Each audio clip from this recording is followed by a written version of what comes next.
बहुत बहुत स्वागत है दोस्तों आप सभी का विकास स्टडी पॉइंट में। दोस्तों आज इस वीडियो में हम बात करने वाले हैं क्लास 12 का फिजिकल एजुकेशन। इसका हम इंपॉर्टेंट क्वेश्चन करने जा रहे हैं। टोटल 21 क्वेश्चन यानी कि 21 क्वेश्चन आप लोग के लिए निकाला गया है, जो कि एग्जाम के पॉइंट ऑफ व्यू से मोस्ट इंपॉर्टेंट है। ठीक है, तो चलिए करते हैं चीजों की शुरुआत और देखते हैं आखिर कौन कौन सा ऐसे क्वेश्चन है जो चीजें है ना जो एग्जाम के लिए इंपॉर्टेंट है। तो चलिए सबसे पहला ही क्वेश्चन देखिए क्या लिया गया। सबसे पहला क्वेश्चन कि नॉकआउट के आधार पर 13 टीमों का फिक्सचर तैयार कीजिए। अब मैं आपको बता दूं ये क्वेश्चन मोस्ट मतलब ये समझो कि VVIMP यानी कि वेरी वेरी इंपॉर्टेंट क्वेश्चन है। ठीक है, किस लिए इंपॉर्टेंट है? क्योंकि ये बार बार आपके एग्जाम में आता है। कैसे आता है? सेम यही क्वेश्चन लिखा रहता है, बस ये टीम चेंज रहती है। जहां पे आपका 13 लिखा हुआ है वहां पे 11 हो सकता है, 17 हो सकता है, 19 हो सकता है। ठीक है, कुछ भी टीम दे सकता है। और आपको ये कहेगा कि नॉकआउट के आधार पर फिक्सचर तैयार करना है। तो नॉकआउट का मतलब क्या होता है कि अगर मान लेते हैं, नॉकआउट का मतलब होता है कि अगर दो टीमें खेल रही हैं, ठीक है, सपोज करो 4 टीमें खेल रही हैं, तो 4 टीमें खेल रही हैं तो पहले स्टार्टिंग के 1-2 में मैच होगा, 3 और 4 में मैच होगा, तो इनमें से जो हार जाएगी ना उसको बाहर कर दिया जाएगा। इसी को नॉकआउट कहते हैं। मतलब जो हारा उसको बाहर कर दिया गया, जो जीता उसको आगे भेज दिया गया। ठीक है, तो अब चलिए इसको मैं सॉल्व करके दिखाता हूं, क्योंकि बहुत सारे बच्चों का डाउट होता है कि आखिर इसको कैसे किया जाए। ठीक है, तो पहला ही क्वेश्चन बढ़िया क्वेश्चन आप सबके लिए, अगर नहीं आता है यहीं से सीख लीजिए कि नॉकआउट टूर्नामेंट कैसे निकाला जाता है। तो ध्यान दीजिए, सबसे पहली चीज आपको क्या करना है। सबसे पहली चीज एक सेकंड रुकिएगा।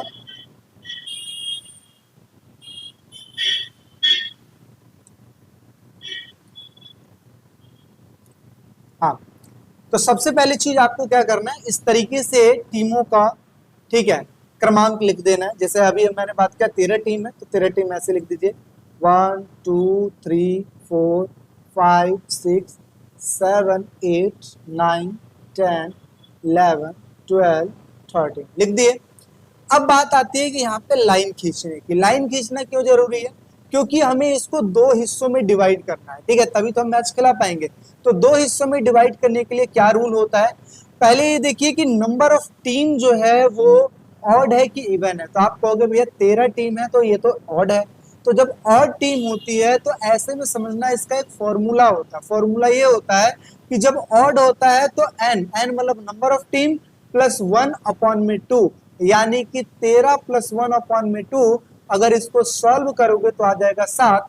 यानी कि देखा जाए तो जो अपर हाफ जो होता है, अपर हाफ का मतलब क्या होता है, जो ऊपर का टीम है ना, यहाँ पे आप लिख दो ऊपरी टीम। ठीक है, जो ऊपरी टीम है उसमें कितने आ जाएंगे? 7। ऐसे लोअर का आपको निकालना है, लोअर हाफ आपको निकालना है, तो n-1/2 यानी कि 13-1/2 काटोगे पीटोगे तो आ जाएगा अपना 6। ठीक है, तो यानी कि ऊपर हमें रखना है 7, नीचे रखना हमें 6। तो इस तरीके से यहाँ से हमें एक लाइन ड्रॉ कर लेनी है ना। इस तरीके से देखिए एक लाइन ड्रॉ कर लिया। इतना बात समझ में आ गया। अब चलिए हम दूसरे नंबर पे बात करते हैं आखिर मैच अब कैसे खिलाएंगे। तो यहाँ पे देखिए, अगर मान लेते हैं 1-2 में मैच हो गया, 3-4 में हो गया, 5-6 में हो गया, लेकिन 7 तो बच गया, तो फिर यहाँ पे दिक्कत आ जाएगी। तो ऐसे में हमें जरूरत होता है 22 देने का। ठीक है, तो आप क्या कर सकते हो, 22 दे सकते हो। कहोगे भैया 22 क्या होती है? 22 बेसिकली हम उसको देते हैं ऐसी टीम या तो जो सबसे ज्यादा टॉप पर चलती है। टॉप का मतलब समझो कि जो पिछले से पिछले साल टूर्नामेंट जीत रखी होती है, ठीक है, उसको 22 दी जाती है। या तो सबसे नीचे वाली टीम को 22 दी जाती है। क्योंकि 22 देना इसलिए इंपॉर्टेंट है ताकि ये जो अच्छी टीम और जो बेकार टीम, ये दोनों ही टीम से बाहर ना हो जाए, पूरे टूर्नामेंट से बाहर ना हो जाए। इस वजह से इनको 22 देकर प्रमोट किया जाता है, आगे भेजा जाता है। ठीक है, तो अब देखिए, अब ऐसे में अगर देखा जाए तो 13 है, तो हमें कहने का मतलब है कि 2 का गुणक तब तक करना है जब तक कि 13 ना आ जाए। तो 2 का मल्टीप्लाई करेंगे, 2 से 2 दूनी 4, लेकिन ये 13 है। फिर एक बार और मल्टीप्लाई करेंगे, फिर एक बार और करेंगे, 2 दूनी 4 दूनी 8, 8 दूनी 16। तो अब देखिए 13 तो आ नहीं सकता, तो हम क्या करेंगे? अब अगर 3 लेते हैं तो 8 आ रहा है, लेकिन 4 ले रहे हैं तो 16 आ रहा है। बिल्कुल, आप ज्यादा ले सकते हो लेकिन कम नहीं ले सकते हो। तो इसका मतलब ये है कि हम 16 ले सकते हैं। ठीक है, 16 अगर हम लेते हैं तो 16 में से टीमों को माइनस कर लीजिए, टीमों को माइनस करेंगे 13 को तो आ जाएगा अपना 3, यानी कि हमें टोटल 22 कितनी देनी है, 3 22 देनी है। ठीक है, तो चलिए 22 सबसे पहले देना सिखाता हूँ। 22 देते ही किसको है, सबसे पहले वो टीम जो सबसे कमजोर है उसको 22 दिया जाता है। तो आपको यहाँ पे लिखना है B1। B1 लिखने के बाद इस तरीके से आपको क्या करना है, सर्कल बना देना है। बन गया ये सर्कल। अब आपने एक 22 तो दे दिया, अब दूसरी जो 22 होती है ऊपर वालों को दी जाती है, तो ऊपर वालों को जब 22 दोगे तो यहाँ पे लिखोगे B2। ठीक है, तीसरी जो 22 होती है इस नंबर के नीचे दी जाती है B3। ठीक है, चौथी जो 22 होती है इसके ऊपर दी जाती है, लेकिन हमें देना तो सिर्फ 3 ही है, तो हम ऊपर तो करेंगे नहीं। तो इसी वजह से अगर मान लेते हैं चौथा भी होता तो यहाँ पे तो पांचवा होता है, तो फिर नीचे, छठा ऊपर, सातवां आठवां, इस तरीके से 22 सबसे नीचे, ऊपर, लाइन के नीचे, लाइन के ऊपर, इस तरीके से हमें 22 देना होता है। ठीक है, तो चलिए आपने 3 22 दे दिया यहाँ पे। अच्छा, आपसे कोई पूछे कि भैया इसका भी फॉर्मूला बताइए कि आखिर 22 ऊपर कितना देना है, नीचे कितना देना है, तो इसका भी एक फॉर्मूला होता है। फॉर्मूला होता है, क्या फॉर्मूला है, 22, ठीक है, 22 -1/2, यानी कि 3 -1/2, 2 के 2 से काटोगे तो 1। ये हम किसका निकाल रहे हैं, ये अपर हाफ का 22 निकाले, यानी कि ऊपर का 22 निकाल रहे हैं। ऊपर का जब 22 निकालते हैं तो 22 -1/2 हो जाता है, 3 -1/2 हो जाएगा। ऐसे अगर मैं लोअर 22 की बात करूं तो लोअर में कैसे निकलेगा, तो 22 लिख लेना, 22 + 1/2, यानी कि 3 + 1/2। सेम इसका उल्टा हो जाएगा, जो आपने ऊपर लिखा है उसी का अपोजिट हो जाएगा। तो यहाँ पे 4/2 कट पिट करोगे तो आ जाएगा अपना 2। अब देखिए सेम आपको इस तरीके से मैच खिलाना है। तो अब जैसे हमें समझा है, ऊपर 1 देना है, नीचे 2, तो गिन लीजिए, नीचे 2 हमने दे दिया, ऊपर 1 दे दिया। अब देखिए मैच खिलाना बिल्कुल बेहद आसान हो जाता है। इन दोनों में मैच खिला दीजिए, पहले में हो गया मैच, दूसरे तीसरे में, चौथे पांचवें में, छठे सातवें में, ऐसे ही 9वें 10वें में, 11वें 12वें में। इसे कहते हैं पहला राउंड। कौन सा राउंड बोलते हैं, पहला राउंड। ठीक है, अब देखिए यहाँ पे हमने लिख लिया पहला राउंड। अब बात करते हैं दूसरे राउंड की। जब भी हम दूसरे राउंड की बात करते हैं तो दूसरा जो राउंड चलता है, देखिए अब इसको तो हमने प्रमोट करके आगे भेज दिया था, इन दोनों में से जो जीतेगा इससे मैच खेलेगा। तो इन दोनों को ऐसे और नीचे वाले को इस तरीके से। ठीक है, आप देख सकते हैं दूसरे राउंड में ये मैच हुआ। तीसरे राउंड की अगर मैं बात करूं, तीसरे राउंड में क्या होएगा भाई, तीसरे राउंड में देखिए, तीसरे राउंड में इन दोनों में मैच होगा। इनमें से जो जीता रहेगा ना, इन दोनों में मैच होएगा। ठीक है, और इसमें से भी जो जीता रहेगा उससे मैच होगा। लेकिन जब भी बात करते हैं हम चौथे राउंड की, तो जो चौथा राउंड होएगा ये अपना समझे एक तरीके से फाइनल मैच होएगा। ठीक है, चौथा राउंड कौन सा होगा, फाइनल मैच। अब जब फाइनल मैच होएगा तो इन दोनों में होगा, इन दोनों में फाइनल मैच हो जाएगा, और जो जीतेगा उसी को हम क्या बोल देते हैं, विजेता बोल देते हैं। तो इस तरीके से हमने नॉकआउट के आधार पर 13 टीमों का फिक्सर तैयार कर लिया।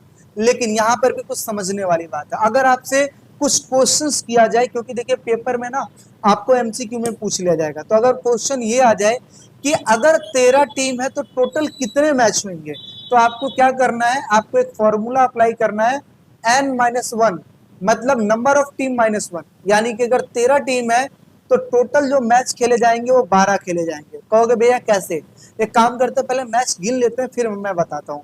तो 1 2 3 4 5 6 7 8 9 10 11 12, यानी कि 13 टीम में से एक को माइनस किया तो 12 आ गया, यानी कि 13 टीमों में 12 मैच खेले जाएंगे। तो इस तरीके से आप ऐसे सॉल्व कर सकते हो। दूसरी चीज, आपसे अगर कोई पूछा जाए कि राउंड कितना हुआ, कितने राउंड हुए, तो इसका भी निकालने का एक फॉर्मूला होता है। क्या, कि जितने आपने गुणक, गुणक मतलब जितना आपने 2 से मल्टीप्लाई किया है ना, वही उतने राउंड खेले जाएंगे। तो 1 2 3 4, 1 2 3 4, तो देखिए 4 राउंड खेलेगा। तो आप ऐसा बता सकते हो कि राउंड कितने होंगे, 4 राउंड होंगे। ठीक है, तो इस तरीके से नंबर ऑफ मैच निकाल सकते हो, टोटल राउंड निकाल सकते हो, अपर हाफ, लोअर हाफ, 22, ये इस तरीके से आप चीजें सॉल्व कर सकते हो। और अगर आपने ऐसा किया तो समझो कि आपको पूरे पूरे नंबर मिलेंगे, 6 में 6 नंबर मिल जाएंगे। यही जो चीज है यहाँ पर भी 13 टीमों में भी अगर देखा जाए तो सेम वही चीज है। देखिए 13 में से एक गया 12, ये 12 मैच हो जाएंगे। कुल चक्र की यानी कि राउंड की बात करें 2 × 2 × 2, ठीक है, यानी कि 4 बार हुआ है, तो यानी कि 4 चक्र खेले जाएंगे, मतलब 4 राउंड खेले जाएंगे। कुल 22 की अगर मैं बात करूं तो 2 की अगली पावर कुल टीमों की संख्या, यानी कि 13 में से 3 16 में से 3 गया, 13 गया तो 3 आ जाएगा। सेम वही चीज है। ठीक है, आगे बात करते हैं। आगे अपर में हमने देखा 7 को रखा, नीचे में हमने 6 को रखा, ठीक है। कुल 22 में हमने देखा, कुल 22 में अगर हम देखें तो 3 22 हो गया। ऊपरी अर्ध में अगर देखा जाए तो हमने 1 दिया है, निचली में हमने देखा जो 2 दिया है। देखिए यहाँ पे हमने 1 को 22 दिया है ऊपर में, 2 को हमने नीचे 22 दिया है, ठीक है। आगे बात करते हैं। अगला देखिए क्या लिखा हुआ है इसमें, सेम आपको ऐसे ही सॉल्व करना है। बस ये देखिए इस तरीके से मैच करवा दिया गया, लास्ट में जो जीता उसको विजयी कर दिया गया। तो इस तरीके से आप इसको सॉल्व कर सकते हो और दिखा सकते हैं कि हाँ ये क्वेश्चन कितना आसान है, ठीक है। बहुत सारे बच्चों का ये डाउट था, आई होप सो आपको ये डाउट क्लियर हो गया होगा, ठीक है। अब चलिए अब हम बात करते हैं, अब इसके आगे वाले क्वेश्चन को अच्छे से समझते हैं कि इसके आगे वाला क्वेश्चन क्या है और किस तरीके की चीजें हैं, ठीक है। चलिए करते हैं चीजों की शुरुआत, करते हैं दूसरे क्वेश्चन की शुरुआत, ठीक है। चलिए भाई दूसरा क्वेश्चन हमारे सामने आ गया है कि पीछे का कुबड़ जिसको काइफोसिस के नाम से जाना जाता है, कि लक्षण तथा सुधारात्मक उपाय बताइए। तो सबसे पहले ये देखिए कि ये शरीर है और इस शरीर में जब रीढ़ की हड्डी कुछ इस तरीके से हो जाती है तो इसका मतलब क्या होता है कि ये काइफोसिस हो रखा है, और ये क्या है, ये नॉर्मल है। तो ये काइफोसिस में अगर देखा जाए तो एक तरीके से शरीर जो होता है वो बैंड हो जाता है, आगे का जो छाती है ना सिकुड़ सी जाती है और एक तरीके से बैंड हो जाती है, नीचे हो जाती है। गर्दन पर भी इसका बहुत ज्यादा इफेक्ट देखने को मिलता है। साथ ही साथ अगर देखा जाए शरीर आपका झुका हुआ हमेशा रहता है, कंधे पर भी इसका इफेक्ट देखने को मिलता है।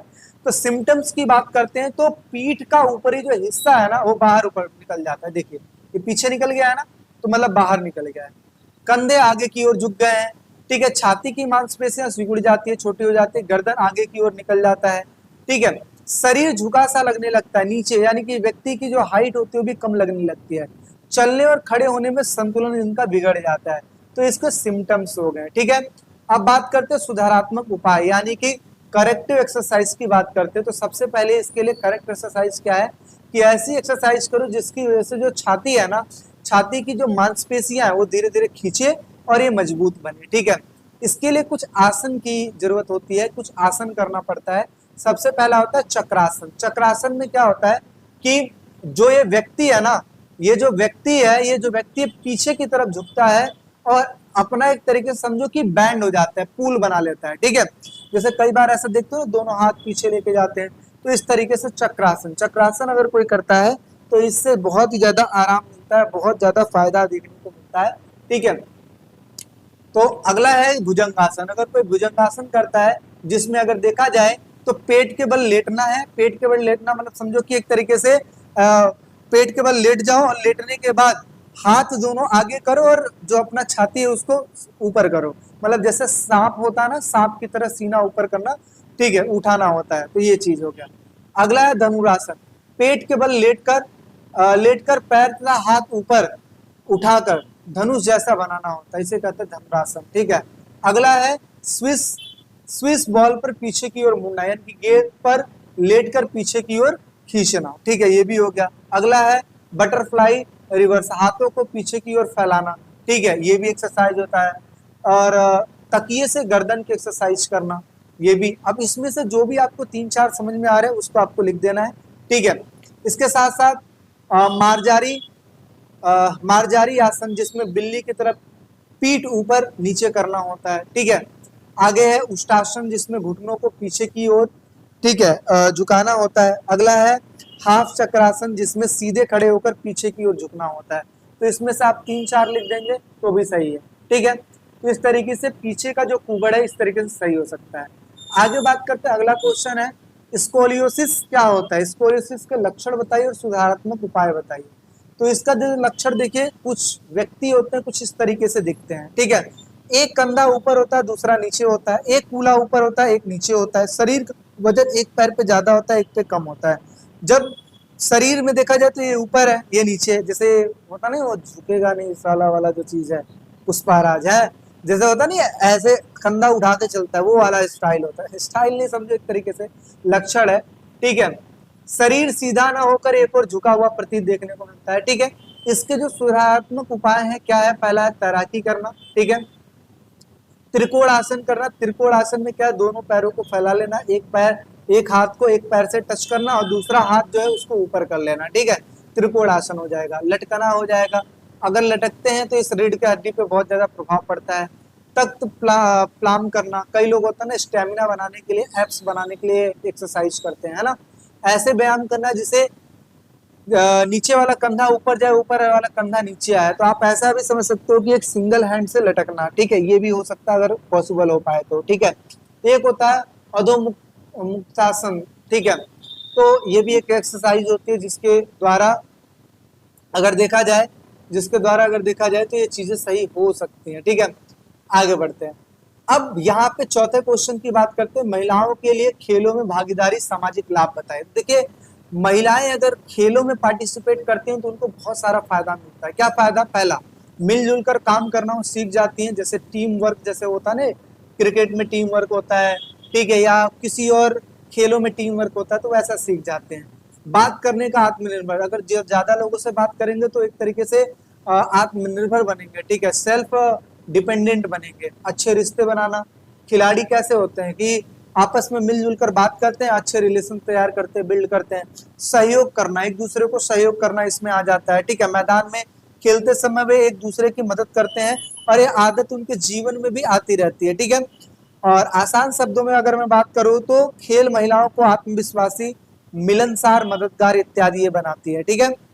चलिए अब अगले क्वेश्चन की बात करते हैं। तो उच्च रक्तचाप, छूटते आप कह सकते हो कि ये वो चीज है जिसमें बीपी हाई हो जाता है ना, ब्लड प्रेशर हाई हो जाता है। तो सबसे पहले क्यों होता है?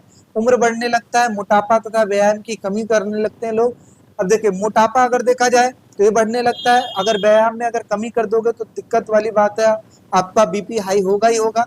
धूम्रपान, कई लोग क्या होता है कि डिप्रेशन को कम करने के लिए धूम्रपान करना शुरू कर देते हैं, शराब पीना शुरू कर देते हैं। तो जाहिर सी बात है कि इसकी वजह से ब्लड प्रेशर हाई तो होना ही है। ज्यादा नमक तथा बसा वाला तेल का मतलब फैटी वाली जो चीजें खाओगे तो जाहिर सी बात आपका शरीर बढ़ेगा, जब शरीर बढ़ेगा तो टेंशन बढ़ेगी, और जब टेंशन बढ़ेगा तो जाहिर सी बात है बीपी आपका बढ़ेगा ही बढ़ेगा। मानसिक तनाव हो गया, मधुमेह हो गया, तो ये सब चीजें हैं जो सिम्टम्स हैं। अब आगे बात कर लेते हैं कि इसको किस तरीके से सुधारा जा सकता है। तो एक आसन है जिसका नाम है शवासन। अगर कोई व्यक्ति शवासन करता है तो इन चीजों को सुधारा जा सकता है, जैसे जमीन पर पीठ के बल लेट जाना। देखिए, एक ऐसा पोस्चर जिसमें एक व्यक्ति या एक महिला बिल्कुल रिलैक्स होकर सोती है, जिसमें पैरों का थोड़ा सा डिस्टेंस होना चाहिए, ये जो एड़ी है अंदर होना चाहिए, पंजे बाहर होना चाहिए, हाथ जो है हथेली ऊपर की ओर होना चाहिए, और इसमें मतलब शरीर और हाथ में डिस्टेंस थोड़ा सा हो और बिल्कुल रिलैक्स हो। तो ऐसा अगर कोई करता है तो समझो कि शवासन में है, ठीक है। अब ऐसे में क्या होता है कि उसका जो डिप्रेशन है या फिर जो ब्लड प्रेशर वो कम हो सकता है। दोनों पैरों को ढीला छोड़ देना, ठीक है, दोनों हाथ शरीर से थोड़ी दूरी पर रखकर हथेली ऊपर कर लेना, जैसे कि मैंने आपको बताया। आगे क्या है इसमें, आंखें बंद करके सिर्फ सांस पर ध्यान रखना। और कई बार जैसे होता है ना प्राणायाम ये सब लोग करते हैं ना, तो उसमें सांस पर ही ध्यान रखते हैं, ठीक है, मतलब सांस मत समझना, श्वास, ठीक है, श्वास पर ध्यान रहता है। आगे शरीर को बिल्कुल ढीला छोड़ दिया जाता है। लाभ की बात करें, तनाव कम हो जाता है, दिमाग शांत रहता है, ब्लड प्रेशर धीरे धीरे क्या हो जाता है, नियंत्रित हो जाता है, मतलब कम हो जाता है, ठीक है। चलिए आगे क्वेश्चन की बात करते हैं। खेलों में समावेश का अवधारणा बताइए। देखिए, समावेश का मतलब क्या होता है? इंक्लूशन का मतलब होता है कि ऐसे बच्चे जो कि दिव्यांग हैं उनको भी वैसा महत्व दो, उनको भी उनमें शामिल करो जो कि नॉर्मल है, मतलब समावेश कर लो।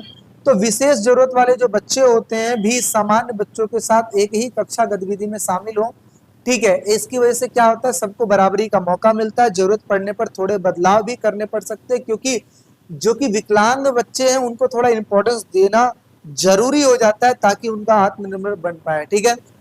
आगे, जब सभी बच्चे एक साथ पढ़ते हैं, लिखते हैं, उनमें आत्मविश्वास बढ़ता है, वे एक दूसरे को समझना सीखते हैं, ठीक है, इसकी वजह से सहयोग बढ़ना सीख जाता है। ठीक, यानी कि कहा जाए तो खेलों में समावेश होना बहुत ज्यादा जरूरी है, ताकि जब बच्चे दूसरे बच्चों के साथ जो कि डिसेबल है उनके साथ अगर खेलेंगे तो सिंपल सी बात है वो एक दूसरे को महत्व देना शुरू करेंगे, एक दूसरे को हेल्प करना शुरू करेंगे, और जो दिव्यांग बच्चे हैं वो उनसे बहुत सारे चीज सीख सकते हैं, है ना।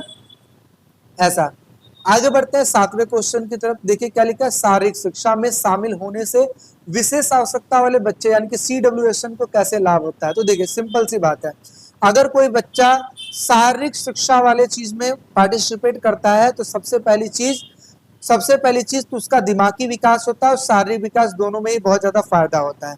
अब ऐसे में परिवारों की कुछ भूमिका होती है। क्या भूमिका होती है? क्योंकि जो डिसेबल बच्चा है वो तो जन्म से ही घर पे ही है, तो अगर परिवार में उसको महत्व दिया जा रहा है, बार बार इंपॉर्टेंस दिया जा रहा है, तो समझो कि वो बच्चा विकास कर लेगा, है ना। तो परिवार बच्चों को खेलों में भाग लेने के लिए प्रेरित करता है। जब परिवार बच्चों को प्यार और बराबरी का माहौल देता है तो बच्चा आत्मविश्वासी बन जाता है। खेलों में बच्चा स्वस्थ खुश रहता है, यानी कि बच्चा जब खेल खेलेगा तो घर से दूर रहेगा, और जब घर से थोड़ा दूर रहेगा तो जाहिर सी बात है एक्सरसाइज की वजह से, खेल एक प्रकार का एक्सरसाइज ही तो है जिसकी वजह से स्वास्थ्य और उसके जीवन में बहुत ज्यादा खुशहाली आती है। माता पिता को बच्चों की ताकत रुचि को पहचानना चाहिए, सही दिशा में मदद करनी चाहिए, तो ये सब चीजें वहां पे होती हैं। ठीक है, आगे बढ़ते हैं, विद्यालय की भूमिका की बात कर लेते हैं। तो स्कूल, खेल गतिविधि, रोजमर्रा की पढ़ाई करवाना, यानी कि देखा जाए परिवार के बाद स्कूल ही एक ऐसा जगह होता है जहाँ पे बच्चे बहुत ज्यादा समय देते हैं, मतलब 6 घंटे 7 घंटे तो देते ही हैं। तो अगर स्कूल अच्छा हुआ तो खेल गतिविधियों में पार्टिसिपेट करवाएगा। शिक्षक खास बच्चों के लिए खेलों को आसान और मजेदार बनाएंगे। आज सोशल मीडिया का जमाना है, आप देखते हो बहुत सारे जो टीचर्स हैं बच्चों से एक्टिविटीज कराते हैं, सोशल मीडिया पर अपलोड करते हैं, दिखाते हैं कि इस तरीके से अगर आप पढ़ाते हैं, इस तरीके से आप खेल कूद कराते हैं तो बच्चों में एक इंटरेस्ट डेवलप होगा। ठीक है, ये सब सारी चीजें स्कूल के बच्चों को स्पेशल ओलंपिक्स और पैरा ओलंपिक्स जैसे बड़े खेलों तक पहुंचने में मदद मिलती है। ठीक है, कहते हैं स्कूल अगर अच्छा हो ना तो बच्चे को गाइडेंस मिलता है, और जब बच्चों को गाइडेंस मिलता है ना तो समझो कि वो बहुत ही अच्छा खासा, ठीक है, वो कर लेता है। आगे बात करते हैं कि खेल प्रतियोगिताएं उत्सव कराए जाते हैं ताकि बच्चों का उत्साह जो होता है वो बढ़ता है। यानी कि स्कूल के लेवल पे बहुत सारे, देखिए स्पोर्ट डे पे सारे बच्चों को पार्टिसिपेट करवाया जाता है। क्यों करवाया जाता है? ताकि जो बच्चे हैं, ठीक है, वो पार्टिसिपेट करेंगे, मोरल बिल्ड होगा और इसकी वजह से उनको सर्टिफिकेट वगैरह मिलेगा, खुश भी रहेंगे। संगठनों की बहुत ज्यादा भूमिका होती है। कई सारे ऐसे संगठन हैं जो कि जोनल लेवल पे, जिला लेवल पे, राज्य लेवल पे, राष्ट्रीय तथा अंतरराष्ट्रीय स्तर पर खेलों में भाग ले सकते हैं, और ऐसे में क्या होता है बच्चे खुश होते हैं और अच्छा परफॉर्म करते हैं। अब बात कर लेते हैं आसान शब्दों में, शारीरिक शिक्षा बच्चों को भी स्वस्थ शरीर, आत्मविश्वास, दोस्त तथा मौके इत्यादि देते हैं। आप नई जगहों पे जाओगे, नई नई सारी चीजें सीखोगे तो जाहिर सी बात है स्वास्थ्य शरीर पे असर तो पड़ेगा ही, आत्मविश्वास बढ़ेगा ही, दोस्तों तथा अन्य लोगों के साथ मिलने का एक मौका मिलेगा। ठीक है, परिवार, स्कूल, संगठन सब मिलकर उन्हें खुश तथा सफल बनाने में एक तरीके से मदद देते हैं। अब बात करते हैं आठवें क्वेश्चन की, कि विशेष आवश्यकता वाले बच्चों के लिए शारीरिक क्रियाएं कौन सी होती हैं, मतलब शारीरिक क्रियाएं जो शरीर के द्वारा क्रिया करते हैं उनके क्या क्या लाभ होते हैं। तो सबसे पहली चीज, शरीर सुधरता है, शारीरिक चीजों में सुधार आता है, इससे एकाग्रता बढ़ता है, यानी कि फोकस्ड, लचक में वृद्धि, शक्ति में सुधार होता है, सहनशीलता में सुधार आ जाता है, हृदय संबंधी सुधार आ जाता है, मोटापे से पीड़ित होने की संभावना कम हो जाती है। ठीक है, तो ये सब चीजें हैं। तो आप इसमें से स्टार्टिंग के 5-6 पॉइंट लिख देंगे तो ज्यादा अच्छा है। मानसिक सुधार की बात करें तो मनोदशा, यानी कि व्यक्ति की जो मनोदशा, मन का जो चिंतन है वो सही हो जाता है। सुयोग्यता में सुधार आता है। सुयोग्यता का मतलब क्या होता है कि एक व्यक्ति की काम करने की जो कैपेबिलिटी, उसमें सुधार आता है, और जो विकार है, जो अवसाद है, जो कमियां हैं, जो चिंता है, इन सब चीज में कमी होने लगती है। आत्मविश्वास बढ़ता है जिसकी वजह से जो कैपेबिलिटी है, एबिलिटी है, इन सब चीज में वृद्धि होती है।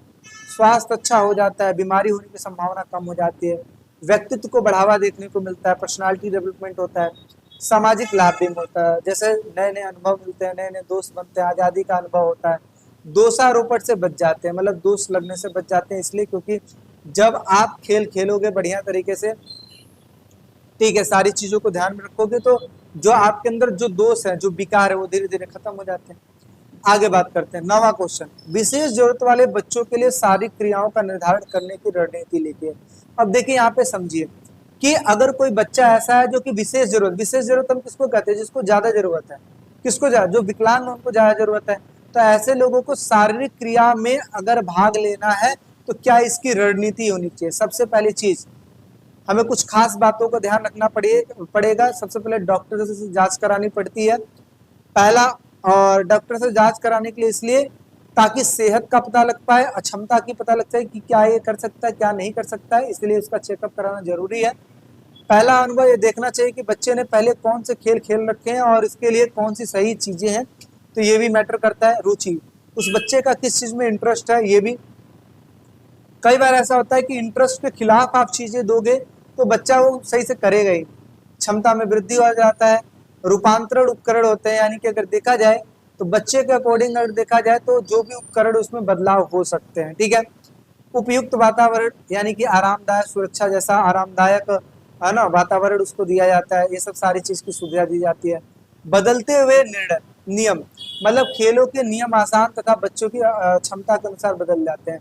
अच्छे बच्चों के लिए अलग नियम और वैसे जो डिसेबल बच्चे उनके लिए एक अलग नियम। कहते हैं कि अगर रेस करवा रहे हो और रेस में सबको एक जैसा आपने इंपॉर्टेंस दे रखा है, तो जो डिसेबल बच्चे हैं उनका क्या होगा, वो तो जीत ही नहीं पाएंगे कभी। तो ऐसे में उन बच्चों का ध्यान रखना, उन बच्चों का इंपॉर्टेंस रखना।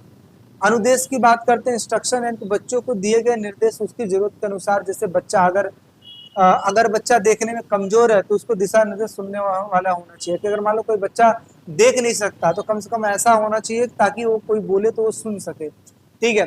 यानी कि बच्चे को अकॉर्डिंग चीजों को ऑर्गेनाइज करना। आगे बढ़ते हैं, संतुलन आहार किसे कहते हैं, कई बार क्वेश्चन पूछा जाता है संतुलन आहार। तो संतुलन आहार जिसको बैलेंस डाइट कहते हैं, हमारे खाने में सभी पोषक तत्व जैसे कार्बोहाइड्रेट, प्रोटीन, वसा, विटामिन, खनिज, पानी तथा फाइबर सही मात्रा में हो तथा उसकी जरूरत भी पूरी हो, इसी को संतुलित आहार कहा जाता है। सबसे पहले बात करते हैं इसके फंक्शंस की, कार्य की। यह हमें काम करने की ऊर्जा देता है, हमारे शरीर की बढ़त तथा विकास में मदद करता है, शरीर के सभी अंगों को ठीक ढंग से काम करने में क्या करता है, एक तरीके से मदद करता है, ठीक है। आगे बढ़ते हैं। अगर शरीर में जान रहेगा तभी तो सारी चीजें होंगी। शरीर के टूटे हुए हिस्सों यानी ऊतकों की मरम्मत करता है। जो भी बच्चा अगर जिम जाता है तो जिम करने से क्या होता है, ज्यादा से ज्यादा एक्सरसाइज करोगे आप, ज्यादा से ज्यादा हैवी डंबल मारोगे तो टिश्यूज फट जाते हैं, जिसको कहते हैं ऊतक फट जाएंगे। दोबारा रिपेयर होने के लिए आपको समय चाहिए। तो ऐसे में क्या होता है कि अगर संतुलित आहार आप करते हो तो समझो कि एक तरीके से जो सेल्स है उसकी मरम्मत हो जाती है, बीमारियों से बचने की जो शक्ति, इम्यूनिटी आ जाती है, हमारा जो स्वास्थ्य वो अच्छा हो जाता है, शरीर के चपाचयन यानी कि मेटाबॉलिज्म में काफी सुधार आता है, शरीर का वजन सही रहता है, हमें ज्यादा काम करने की ताकत मिल जाती है, ठीक है। चलिए अब मात्र 11 क्वेश्चन और हैं और छोटे छोटे क्वेश्चन आगे देखने को मिलेंगे। क्या लिखा है, संतुलित आहार को निर्धारित करते समय हमें क्या बातें ध्यान में रखनी चाहिए। अब कहते हैं संतुलित जो डाइट है क्या सबके लिए एक जैसा होना चाहिए, बिल्कुल नहीं। हर व्यक्ति के लिए, हर उम्र के लिए अलग अलग डाइट्स बनते हैं। कहते हैं कि आपके वेट के हिसाब से आपका डाइट प्लान बने तो ज्यादा अच्छा है। तो सबसे पहले चीज उम्र मैटर करता है, जो बच्चा है उसके लिए अलग डाइट बनता है, जो बुजुर्ग है उसके लिए अलग डाइट बनता है, जो एडल्ट है उनके लिए अलग डाइट बनता है, ठीक है। छोटे बच्चों को ज्यादा प्रोटीन चाहिए ताकि वे अच्छे से पढ़ सकें, बुजुर्गों को यानी कि जो बूढ़े लोग हैं उनको हल्का खाना खाना चाहिए ताकि विटामिन, खनिज, मिनरल्स ये सब चीजें उनको मिल सके। लड़का या लड़की जेंडरों की अगर मैं बात करूँ तो लड़कों को थोड़ा ज्यादा कैलोरी चाहिए क्योंकि वो भारी भरकम वाले काम करते हैं, लड़कियों को थोड़ा कम कैलोरी भी मिले तो चल जाता है। वर्क की बात करते हैं तो जो लोग ज्यादा मेहनत का काम करते हैं उसको ज्यादा एनर्जी चाहिए, उसके लिए खाने में डिफरेंट चीजें होती हैं, और जो लोग नहीं ऐसा करते उनके लिए कम कैलोरी भी चल जाती है। शरीर का वजन भी मैटर करता है, अगर आपका वजन ज्यादा है और आप अपनी बॉडी को कम करना चाहते हो, वेट कम करना चाहते हो, तो आपके हिसाब से शरीर का मतलब समझो कि जो डाइट है वो अलग बनेगा। और ऐसे ही कोई पतला दुबला है उसके लिए प्रोटीन चाहिए तो उसके लिए अलग डाइट बनेगा, खेल कूद के लिए एक अलग डाइट बनेगा। आपने वो देखा ना मूवी दंगल, जिसमें वो कहता है कि तू इस कैटेगरी में नहीं लड़ेगी, तू कम वाली कैटेगरी में लड़ेगी, तो उसका जो पिता है वो कहता है कि नहीं, तू लड़ेगी उसी कैटेगरी में, वो खिलाता है पिलाता है ना। तो ऐसे में होता है डाइट्स का बहुत ज्यादा रोल होता है। ऐसे गर्भवती जो महिला होती है या फिर दूध पिलाने वाली जो महिलाएं होती हैं, इनके लिए भी अगर देखा जाए तो जो संतुलित डाइट है जिसमें प्रोटीन, विटामिन, खनिज, वसा, कार्बोहाइड्रेट ये सब चीजें होना जरूरी है। बीमारी के समय में अगर देखा जाए तो जो डाइट है वो चेंज हो जाते हैं, बिल्कुल जैसे होता है ना खिचड़ी खिला दो, है ना। मौसम और जगह भी मैटर करता है। अगर मौसम चेंज होता है तो जो संतुलित डाइट है उसमें बढ़ोतरी हो जाती है, और मौसम अगर प्लेस चेंज होता है तो वहां पर भी जाहिर सी बात है या तो आपका खान पान बढ़ेगा या तो कम हो जाएगा, तो ऐसा है। अब बात कर लेते हैं छोटे क्वेश्चनों की। क्या खाद्य असहिष्णुता क्या है, जिसको हम बोलते हैं फूड इंटॉलरेंस, ये क्या होता है। ये दो कारणों के मतलब दो कारणों की संक्षेप में व्याख्या कीजिए। तो खाद्य असहिष्णुता का मतलब क्या होता है, इंटॉलरेंस। यानी कि जब हमारा शरीर कुछ खास चीजें नहीं पचा पाता है, इसके दो कारण है। पहला, एंजाइम की कमी, जैसे दूध पचाने वाला जो एंजाइम है जिसको कहते हैं लैक्टेज, ये कम हो जाता है, इसकी वजह से पेट दर्द भी होने लगता है, गैस भी बन जाती है। अब ऐसे में मत समझना कि दूध सही नहीं है, दूध सही होता है लेकिन कई लोग पचा नहीं पाते हैं। आगे, कुछ रसायनों से परेशानी, कुछ खाने की जो चीजें हैं जैसे रंग, गंध, प्रिजर्वेटिव शरीर को सूट नहीं करते हैं, यानी कि बहुत सी चीजें शरीर को सूट नहीं करती हैं, तो हमें उन चीजों से दूरी बना कर रखना चाहिए। आगे, वजन नियंत्रित करने के लिए किए जाने वाले कारकों की सूची बनाइए। तो सबसे पहले अगर किसी को वजन कंट्रोल करना है तो क्या करना पड़ेगा? संतुलित आहार खाना चाहिए, रोजाना व्यायाम करना चाहिए, समय से खाना खाना चाहिए, जंक फूड नहीं खाना चाहिए, मीठा कम कर देना चाहिए, खून पानी, ठीक है, मतलब खूब पानी पीना चाहिए, ठीक, बहुत ज्यादा पानी पियो। ऐसा अगर आप करते हैं तो जाहिर सी बात है आपका वेट कम हो सकता है। आगे, डाइटिंग के नकारात्मक प्रभाव क्या होता है? डाइटिंग मतलब बहुत कम खाना, लेकिन इससे कुछ नकारात्मक भी चीजें हो सकती हैं, जैसे शरीर को जरूरी पोषक तत्व तो नहीं मिलते हैं, कमजोरी तथा थकान लगने लगता है, ठीक है, और ध्यान लगाना तथा पढ़ाई भी मुश्किल हो जाती है। कई लोग ऐसे होते हैं ना कि जो अपने आप को बहुत ही ज्यादा फिट दिखाने के लिए डाइटिंग पे चले जाते हैं। अब डाइटिंग का मतलब ये थोड़ी ना होता है कि आप सैलेड खाते रहो डाइटिंग पे हो, आप कुछ खाओ ही नहीं डाइटिंग पे, ऐसा नहीं होता है। जो शरीर के लिए प्रॉपर चाहिए वो तो आपको खाना ही है, और जब शरीर के लिए प्रॉपर जो विटामिन और जो चीजें चाहिए, प्रोटीन वगैरह जो चाहिए, अगर आप उसके हिसाब से चीजें कर रहे हो तो जाहिर सी बात आपको कमजोरी आ ही नहीं सकती है, ठीक है। तो कई लोग ऐसा होते हैं कि डाइट के चक्कर में इतने कमजोर हो जाते हैं कि ना डाइट के रहते हैं और ना ही वैसे रह पाते हैं। आगे, अगला क्वेश्चन पढ़ते हैं। अगला क्वेश्चन देखिए हमारे सामने क्या लिखा है, 15वां क्वेश्चन, की भोजन असहिष्णुता तथा खाद्य मितक के बीच में अंतर बताइए। तो भोजन असहिष्णुता ये एक शारीरिक समस्या है, जैसे किसी को दूध नहीं पचता। अब देखिए, असहिष्णुता का मतलब क्या होता है? इंटॉलरेंस, जिसमें हमें पता है कि किसी व्यक्ति को ये चीज नहीं पचता है, नहीं सूट करता है। और एक होता है खाद्य मिथक। खाद्य मिथक क्या कहता है? जिसको फूड मिथ कहते हैं। यह सिर्फ गलत अवधारणाएं होती है, जैसे दूध और मछली एक साथ खाने से सफेद दाग हो जाते हैं, कहा जाता है, तो ये सच नहीं है, ठीक है। एक जो है, जो भोजन असहिष्णुता है, ये एक तरीके से असली समस्या है। बिल्कुल, जैसे आपको दूध नहीं पचते तो आप नहीं पी सकते दूध। लेकिन दूसरी अगर देखा जाए, दूसरा अफवाह है, ये जो नीचे जो मिथ है ना, ये अफवाह है, ठीक है। ऐसा 16वां समझते हैं, वजन, स्वस्थ वजन की व्याख्या कीजिए, कारकों पर चर्चा कीजिए। तो देखिए, स्वस्थ वजन की अगर मैं बात करूं तो स्वस्थ वजन वो होता है जो कि हमारी उम्र, कद, शरीर के अनुसार ठीक हो, या फिर ज्यादा ना हो या कम ना हो। इसके कारण क्या हो सकते हैं? संतुलित आहार करना, नियमित व्यायाम करना, नींद, आराम लेना, तनाव से दूरी रहना, और जितना हो सके उतना ज्यादा पानी लेना। अगर ये चीज करते हो तो एक तरीके से आपका वेट बढ़ेगा, और वो वेट रहेगा जो कि बहुत ही ज्यादा सही रहेगा। आगे बढ़ते हैं। किस प्रकार का आहार स्वस्थ वजन बनाए रखने में मददगार होता है? संक्षेप में व्याख्या कीजिए, डाइटिंग के नकारात्मक प्रभावों को समझाइए। तो स्वास्थ्य वजन के लिए आहार कौन कौन से आहार होते हैं? पहला, प्रोटीन, कार्बोहाइड्रेट, वसा, विटामिन, फाइबर, ये सब जरूरी है। रोज फल, सब्जियां, दालें, थोड़े से मेवे खाने चाहिए, और तला भुना जंक फूड कम खाना चाहिए, ठीक है। इसके साथ साथ अगर देखा जाए, अगर आपको प्रॉपर वेट चाहिए तो डाइटिंग पे अगर आप गए हो तो डाइटिंग में भी अगर आप सारी चीजें अगर त्याग कर दिए हो तो इसके नुकसान हो सकते हैं। क्या? पहला, शरीर कमजोर हो जाएगा, थकावट, चक्कर, ध्यान में कमी आने लगने लगेगी, और लंबा समय भूखा रहने से जो बीमारी है वो धीरे धीरे क्या हो सकती है? आपकी बढ़ सकती है, ठीक है। आगे बात करते हैं, खेल कूद में आहार का क्या महत्व होता है? बिल्कुल, अगर व्यक्ति खाया रहेगा तभी तो खेल पाएगा। तो खेलों में भाग लेने वाले खिलाड़ियों को ज्यादा ताकत, ऊर्जा की जरूरत होती है, इसलिए उन्हें खास तरीके का खाना खाना चाहिए। कौन सा तरीका का खाना खाना चाहिए भाई? तो देखिए, सबसे पहले चीज, खिलाड़ी को ताकत का ऊर्जा मिलती है, शरीर की बनावट, मांसपेशियों को मजबूती मिलती है। अगर वो प्रॉपर तरीके से डाइट लेता है तो जाहिर सी बात है ताकत और ऊर्जा मिलती है उसको, ठीक है। खेलों से पहले, खेल के समय, खेलों के बाद में भी खाना खाने से अच्छा प्रदर्शन होता है। खिलाड़ी वजन कम या ज्यादा करना चाहे तो सही खाना उसके लक्ष्य तक पहुंचा सकता है। अगर आप वेट कम करना चाहते हो तो प्रॉपर डाइट बनाए, सैलेड वगैरह को ऐड किए तो आपका जो डाइट है वो आपका बहुत ज्यादा इफेक्टिव रहेगा। और ऐसे ही अगर आपको वेट गेन करना है तो उस तरीके का आपका डाइट प्लान बनता है। कुछ विशेष पोषक तत्व प्रदर्शन को बेहतर बनाते हैं। बिल्कुल। खेलते समय पसीने से पानी निकलता है, इसलिए ज्यादा पानी, नमक जैसे पदार्थों की जरूरत होती है। अच्छा खाना शरीर को सेहत के लिए तैयार करता है तथा जल्दी ठीक भी करता है। अगर कोई व्यक्ति को रिकवरी करना है और प्रॉपर डाइट ले रहा है तो जाहिर सी बात है वो जल्दी ठीक हो सकता है।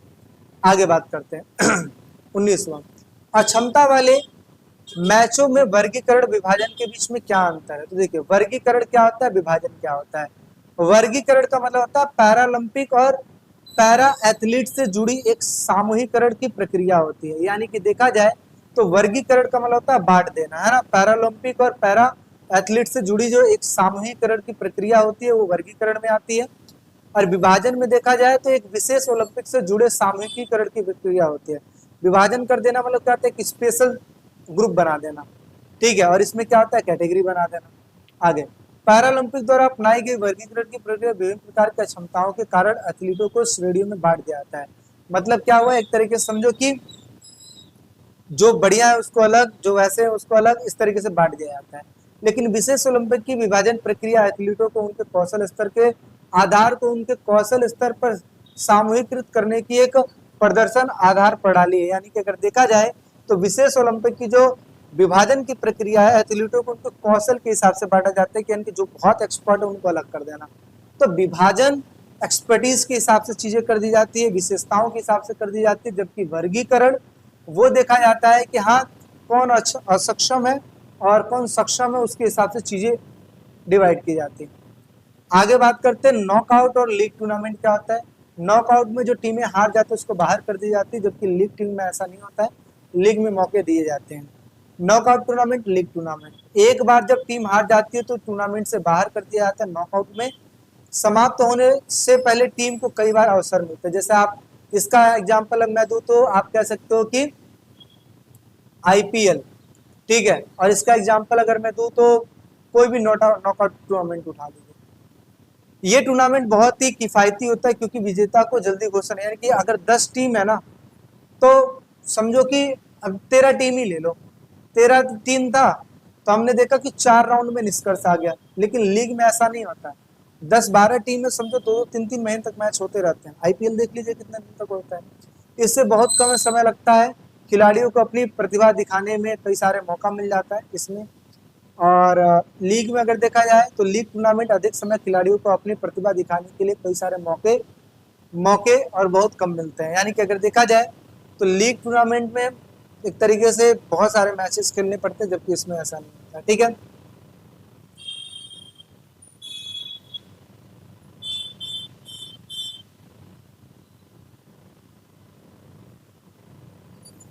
अच्छा, यहाँ पे एक चीज मैं आपको कहूँ तो यहाँ पे चीजें ना थोड़ी सी उल्टी भी हो सकती है। जैसे नॉकआउट टूर्नामेंट है, नॉकआउट टूर्नामेंट में अगर देखा जाए तो बहुत कम समय मिलता है, तो ऐसे में खिलाड़ी अपनी प्रतिभा को दिखा भी सकता है, नहीं भी दिखा सकता है। जैसे अभी आपने देखा कि एक मैच हुआ था एशिया एशिया कप, ठीक है, भारत पाकिस्तान के बीच में। उसमें आपने देखा कि जो तिलक वर्मा है वो अच्छा परफॉर्म किया लास्ट वाले मैच में। तो अगर ये नॉकआउट नॉकआउट तो था, ये लास्ट वाला मैच तो नॉकआउट ही चल रहा था, तो ऐसे में क्या हुआ कि प्रतिभा दिखाने का मौका तो मिल गया, लेकिन लीग में ज्यादा मौका मिलता है क्योंकि ज्यादा चांस मिलेंगे तो ज्यादा मौका मिलेगा, है ना। तो इसमें आप इसको सुधार कर सकते हो थोड़ा सा, ठीक है। चलिए आगे बढ़ते हैं, 21वें की तरफ चलते हैं। क्या लिखा है, खेलों में आक्रामकता के 3 प्रकार बताइए। जैसे होता है ना खेलते खेलते गुस्से में आ जाना, तो ऐसे कौन सी चीजें हैं। तो पहला है शत्रुतापूर्ण आक्रामकता। जब कोई खिलाड़ी जानबूझकर दूसरे को चोट पहुंचाने की कोशिश करता है तो उसे कहते हैं शत्रुतापूर्ण, यानी कि जब, और अक्सर ये फुटबॉल में देखने को मिलता है। इससे गुस्सा तथा बदले की भावना बढ़ जाती है। उदाहरण के लिए किसी को जानबूझकर धक्का मारना, ये सब चीजें। दूसरा होता है सहायक, यानी कि आक्रामकता। जब खिलाड़ी सिर्फ अच्छा प्रदर्शन करना चाहता है लेकिन अचानक गलती से किसी को चोट लग जाती है, यहाँ पर उसका इरादा चोट पहुंचाने का नहीं होता, लेकिन फिर भी अगर देखा जाए तो चोट पहुंचा देता है, तो ऐसे में जो चीजें होती है वो सहायक में आती है। किसमें आती है, सहायक, ठीक है। इंस्ट्रूमेंटल एग्रेशन में आते हैं ये चीजें। अगला है असर्टिव बिहेवियर्स, जिसको कहते हैं मुखर व्यवहार। जब खिलाड़ी नियमों के अंदर रहकर पूरा जोर लगाता है लेकिन किसी को चोट नहीं पहुंचाता है, यह तरीका है जिसमें असली खेल भावना आता है। उदाहरण के लिए रवि रग्बी या फिर कबड्डी में पूरी ताकत से खेलने के लिए नियमों को बहुत ज्यादा पालन करना पड़ता है, ये सब चीजें। तो ये हो गया खेलों में आक्रामकता यानी कि गुस्सा। अब बात करते हैं आसन संबंधी विकृतियां क्या होती हैं। आसन तो देखिए, एक होता है चपटा पैर, ठीक है, दूसरा होता है घुटने का टकराना। अब देखिए ये वो चीजें हैं जिसको हम आसन से थोड़ा दूर भी कर सकते हैं ना। जैसा अभी हमने ऊपर पढ़ा था क्या, स्कोलियोसिस में हमने पढ़ा था, ठीक है, और दूसरा हमने क्या पढ़ा था, पीछे की ओर कुबड़ हमने पढ़ा था, दो चीजें हमने पढ़ा था। तो ऐसे जैसे चपटे पैर हो गए जिसको फ्लैट फुट कहते हैं, घुटने का आपस में टकरा जाना जो कि अक्सर आर्मी वगैरह में या फिजिकल वगैरह में जब व्यक्ति के बच्चे क्लियर करते हैं तो उसमें ये चेक किया जाता है। धनुषाकार टांगे जिसमें देखो धनुष बनने लगते हैं, है ना, इस तरीके से टांगे होते हैं, वो करके बनता है। और गोल झुके हुए कंधे, ऐसे करके कंधे झुक जाते हैं, ये सब आसन की विकृतियां हैं, मतलब कमियां हैं, ठीक है। आगे की ओर कुबड़ होना यानी कि आगे की तरफ कुबड़ होना, पीछे की तरफ कुबड़ होना, आगे की तरफ सीना निकल जाना, पीछे की तरफ सीना निकल जाना। एक होता है कोलोसियोसिस जिसमें होता है ना टेढ़ा हो जाना, है ना, इस तरीके से। तो ये कुछ चीजें हैं, कुछ सामान्य विकृतियां हैं जिसको दूर किया जा सकता है। तो टोटल अगर देखा जाए तो हमने 22 क्वेश्चनों की बात कर ली, हालांकि मैंने 21 ही बोला था लेकिन 22 क्वेश्चन हो गए। आई होप सो आपको चीजें अच्छी लगी होंगी, ठीक है। किसी को प्रकार का कोई डाउट दिक्कत परेशानी हो तो जरूर बताइएगा। बाकी वीडियो कैसी लगी तो जरूर बताइए। तो वीडियो पर नए हैं तो लाइक शेयर सब्सक्राइब जरूर कीजिएगा। चलिए फिर मिलते हैं एक नेक्स्ट वीडियो में, टेक केयर, बाय।